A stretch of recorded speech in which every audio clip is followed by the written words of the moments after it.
ketika makam Rasulullah Shallallahu Alaihi Wasallam saat itu mau dihancurkan, mau dikeluarkan dengan alasan makam tidak boleh di dalam masjid, mau dihancurkan. Informasi itu sampai ke Indonesia. Ketika informasi itu sampai ke Indonesia, ulama Indonesia yang saat itu sedang menggagas, sedang merencanakan membuat lembaga atau organisasi yang mewadahi Ahlus Sunnah wal Jamaah. Saat itulah ulama-ulama sepuh mendapatkan isyarat, mendapatkan isyarah untuk segera membuat organisasi yang kemudian singkat cerita dinamakan Nahdlatul Ulama. Tugas saat itu yang diemban yang pertama, mengutus utusan delegasi dari Nahdlatul Ulama untuk menghadap Raja Saudi yang saat itu bernama Abdul Aziz bin Saud. Diutuslah ke sana Kiai Wahab Hasbullah, Kiai Ridwan, Kiai Asnawi, Haji Hasan Kipo, Syekh Ghonaim Al-Misri, membawa surat dari Nahdlatul Ulama, dari ulama-ulama Indonesia, menghadap ke sana, mohon kepada Raja Saudi agar makam Rasulullah Shallallahu Alaihi Wasallam jangan dihancurkan, karena makam itu bukan milik orang Saudi tapi milik umat Islam sedunia. Yang kedua, mohon madzhabul arba'ah jangan dilarang, termasuk ketika orang haji diperbolehkan menggunakan madhab atau manasik sesuai madhabnya masing-masing. Dua poin ini disetujui oleh Raja Saudi karena Raja Saudi takut, kaget mendengar ada organisasi besar yang mewadahi Ahlus Sunnah wal Jamaah dari negeri Jawi atau Indonesia.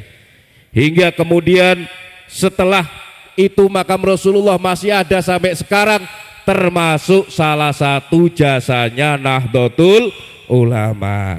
Kemudian yang terakhir, Nahdlatul Ulama turut mengawal berdirinya Negara Kesatuan Republik Indonesia sampai sekarang. Oleh karena itu, bersama dengan komponen masyarakat yang lain termasuk TNI, Polri, dan segenap komponen masyarakat yang lain. Nah, oleh karena itu, kalau NKRI atau Negara Kesatuan Republik Indonesia diacak-acak, dipecah belah, NU selalu tampil ke depan untuk membela kesatuan dan persatuan NKRI. Kenapa? Karena Nahdlatul Ulama turut membangun dasar-dasar negara, turut mendirikan Negara Kesatuan Republik Indonesia. Dari mulai yang tadi disampaikan oleh Gus Faris, mulai resolusi jihad, bahkan jauh sebelum itu sampai kepada zaman sekarang ini, termasuk yang tadi disampaikan oleh beliau ketika pemerintah Indonesia diragukan legitimasinya menurut syariat. Sebab apa? Sebab provokasinya Indonesia niki dudu negara Islam. Kalau bukan negara Islam berarti pemerintahnya tidak sah menurut syariat.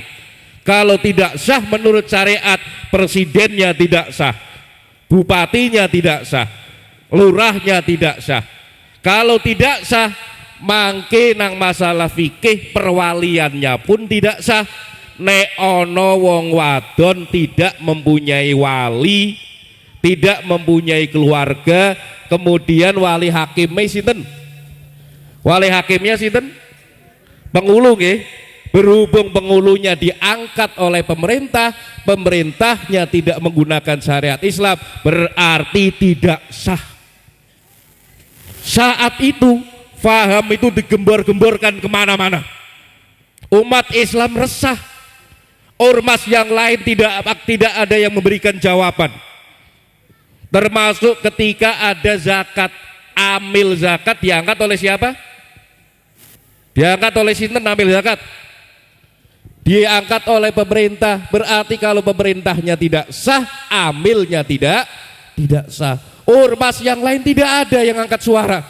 NU saat itu mengadakan Munas Alim Ulama di Bogor, kemudian muncul kesepakatan setelah dibahas oleh para ulama, muncul kesepakatan pemerintah Indonesia yang saat itu adalah Presiden Soekarno dan seluruh presiden Indonesia adalah waliyul amri dharuri bisyaukah, adalah pemerintah yang sah menurut hukum syariat.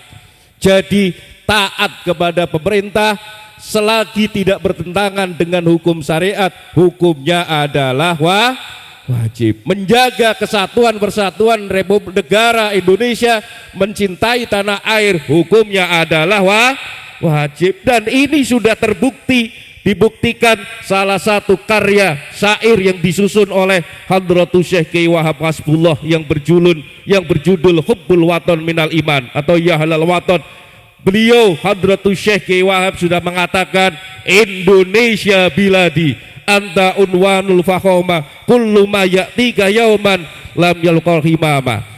Syair itu alhamdulillah sekarang dimunculkan kembali menjadi Mars kedua GB Ansor. Tidak tahu ini Kabupaten Pekalongan sudah apa belum nih. Alhamdulillah. Itulah salah satu di antara jejak-jejak, rekam jejak perjuangan para alim, para ulama, dan di antara saksi-saksi keabsahan ajaran ahlu sunnah wal jamaah yang diwarisi oleh Nahdlatul Ulama, serta jejak perjuangan dalam mendirikan negara kesatuan dan kesatuan Republik Indonesia. Insya Allah kalau Nahdlatul Ulama masih tetap berjaya di Indonesia, negara kesatuan Republik Indonesia akan tetap ada. Dan insya Allah kalau NU masih ada di Indonesia, ahlu sunnah wal jamaah akan tetap di Indonesia ila yaumil qiyamah. Demikian yang dapat saya sampaikan. Wallahul muwaffiq ila aqwamit thoriq. Wassalamualaikum warahmatullahi wabarakatuh.